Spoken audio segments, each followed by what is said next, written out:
Announcing the world release of the Wood Gasifier Builder's Bible on September 15, 2014. Learn the lost art of turning wood into motor fuel using tree branches from your own property. Power your life through any crisis in total comfort. Cut your energy bills or just go off the grid completely. Today we have a special sneak peek of the book, build footage, and demonstration of the Gasifier in action. Now, meet the author, Ben Peterson.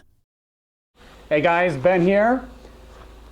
It's coming, the Wood Gasifier Builder's Bible. If you don't know who I am, my name is Ben.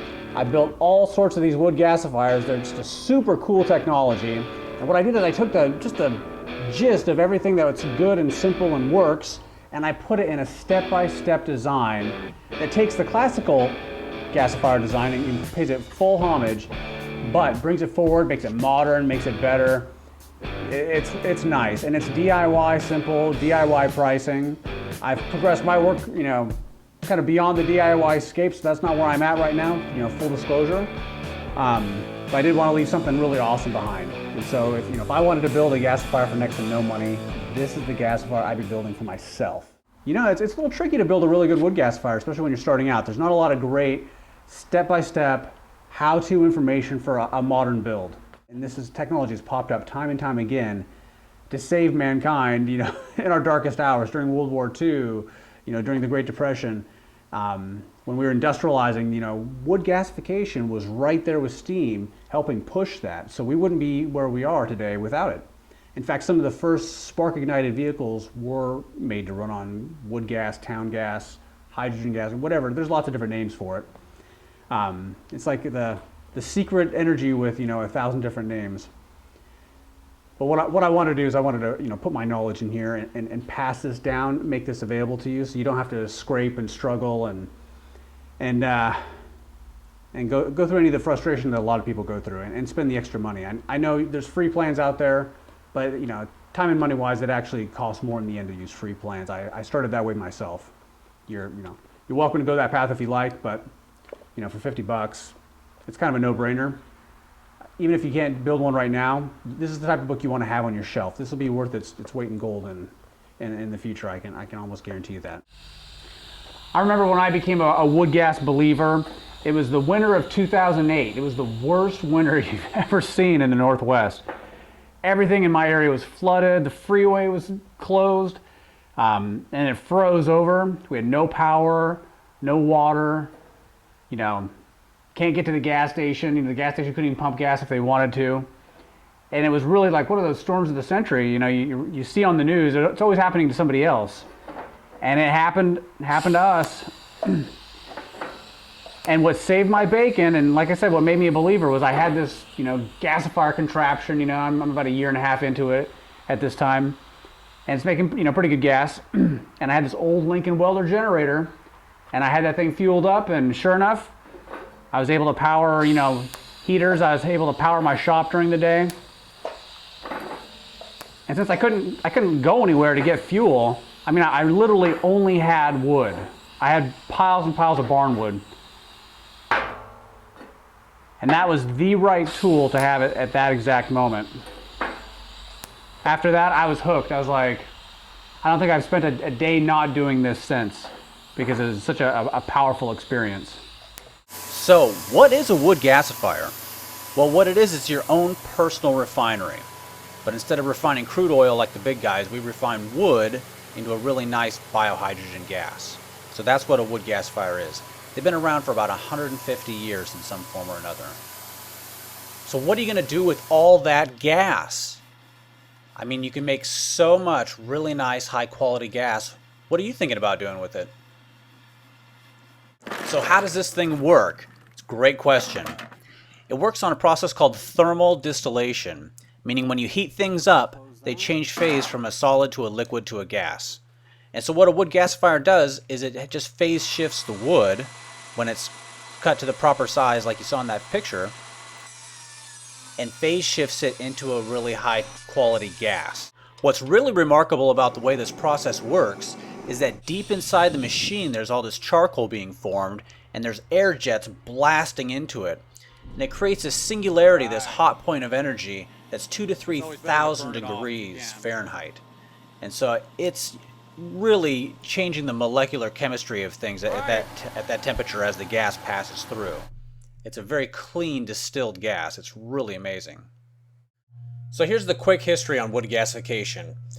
There were some experiments going back to the 1600s, but in about 1859, I believe it was, Siemens patented a really stout commercial gasifier design, and that's what really kicked it off. By the turn of the 1900s, there were about 12,000 gasifiers in North America. They powered America through the 20s.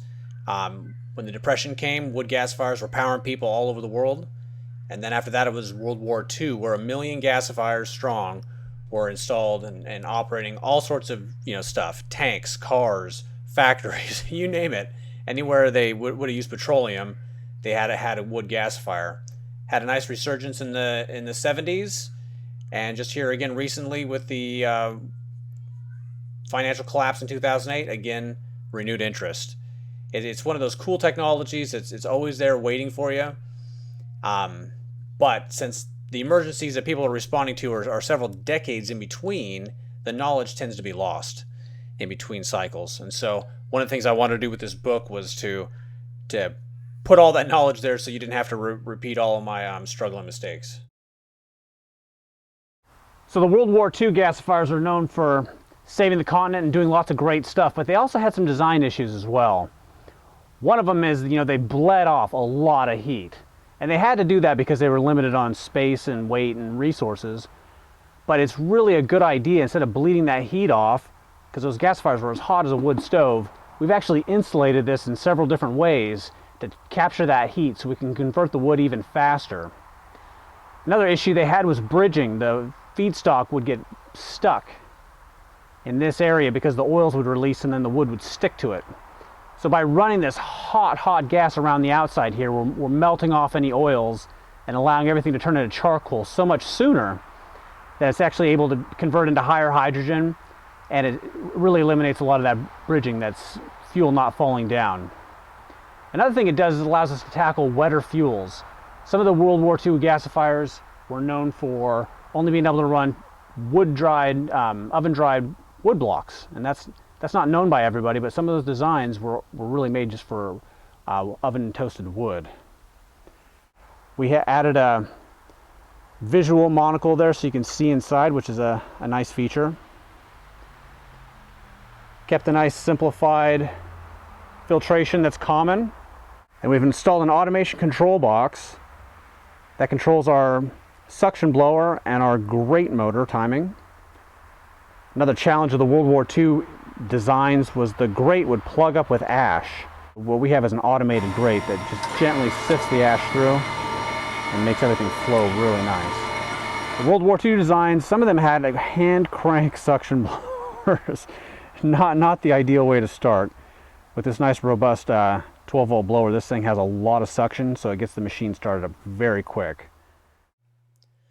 And of course, the engine air mixing controls were pretty basic back then as well.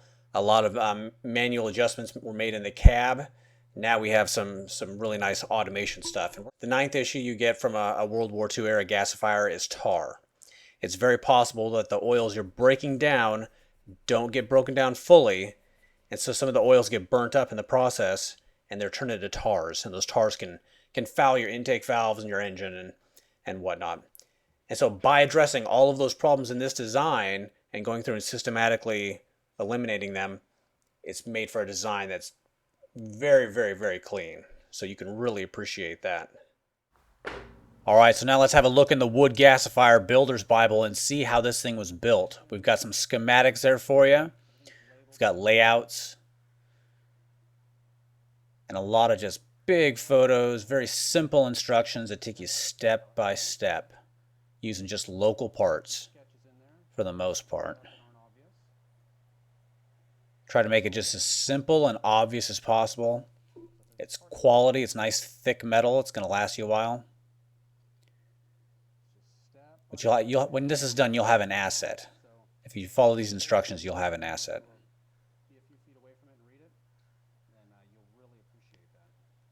You can see there's part sketches in there.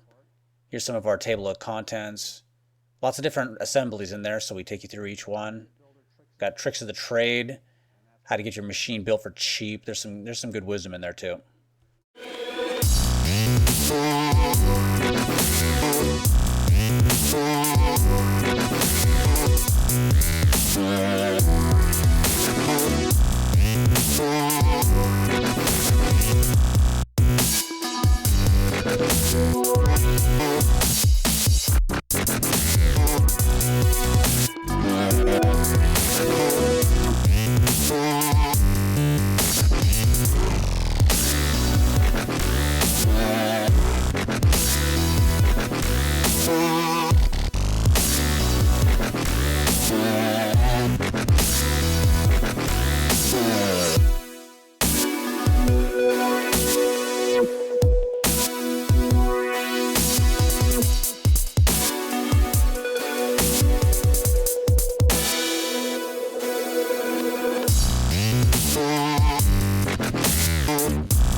So if you get the book, read the book, follow the book, you get one of these.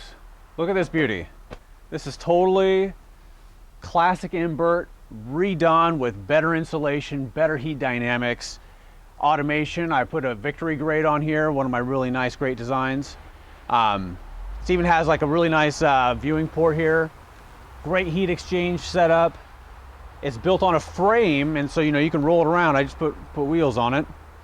Simple automation. The relay is probably about $100 to get the intelligent little brain for that. It's rock solid. This is just from the book. You too can make really nice wood gas. I know you want to see this thing fired up. I want to fire it up for you. So let me go get a torch and some marshmallows. So if you look inside there, you see it's just starting to warm up. You see that molten orange, and that's our little sun forming in there. All right, this should be ready to light up. All right. Okay. What? I'm roasting. Looks good. So we got this thing fired up. I don't know if you can see the flame very well against the white background, but it's a nice tall flame. Ends right about there. Here tall. Yeah. Here. Yeah. Look at that. Nice, steady, clean gas from wood. It's so cool. What could you do with clean gas in your life? You could power engines, tractors, bug out vehicles, backup generators, water pumps. You could heat your greenhouse, heat your home, heat your barn. There's a lot of cool stuff, and the byproduct of this is activated carbon, which you can actually use to filter your water. You can eat it, and it actually will help pull toxins out of your body. So there's, this is the number one asset to own in any situation. I mean, you have your own private, distilled gas, natural gas well right here. It is super cool. This is the number one question I get asked is, how do I convert an engine? All right, so when we're converting an engine, we have first our engine and our engine intake. Then we have a supply of clean gas. And so now what we need to do is we need to bridge those two things with some sort of carburetor, some way of mixing the air and the fuel to the perfect amount for the engine. So the brute simple approach is to run your clean gas to a pipe. That pipe runs and mates up to your engine intake. And then you tee in with another section of smaller pipe, and you put a butterfly valve there. And then you can choose the air-fuel ratio, get it set, and you'll find a sweet spot, and you can get engines to run.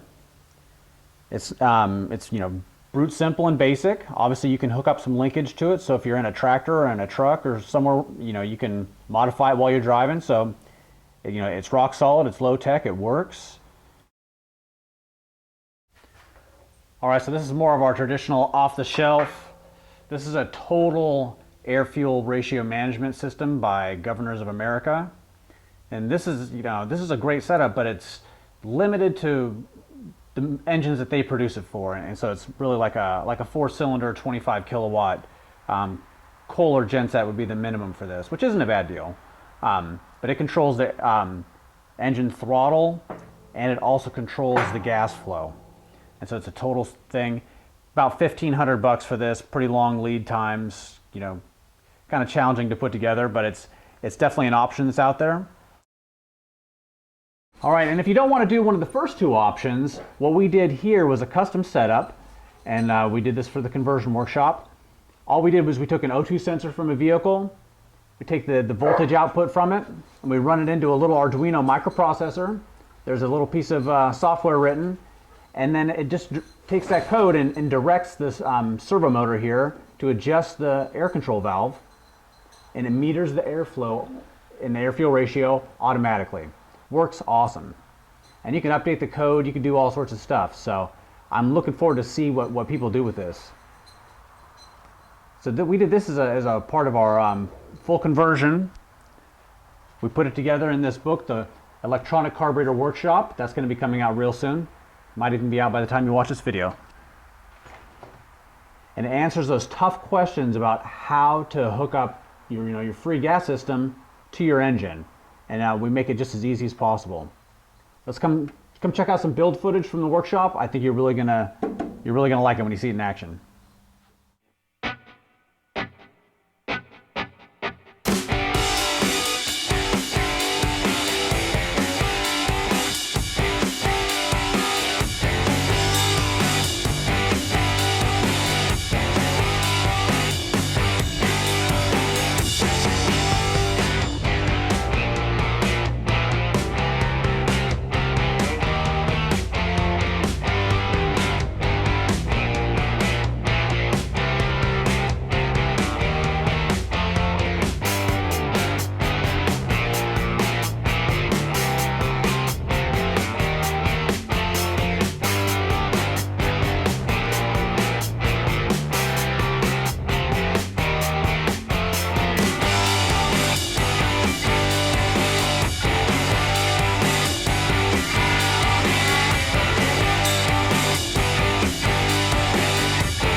Question, what does it cost to build or buy one of these machines that you've seen in the videos? So basically this machine cost me about $1,500 in parts. And that's with all the tweaks on it. The simple version was about $1,200, and that was buying new tanks and stuff.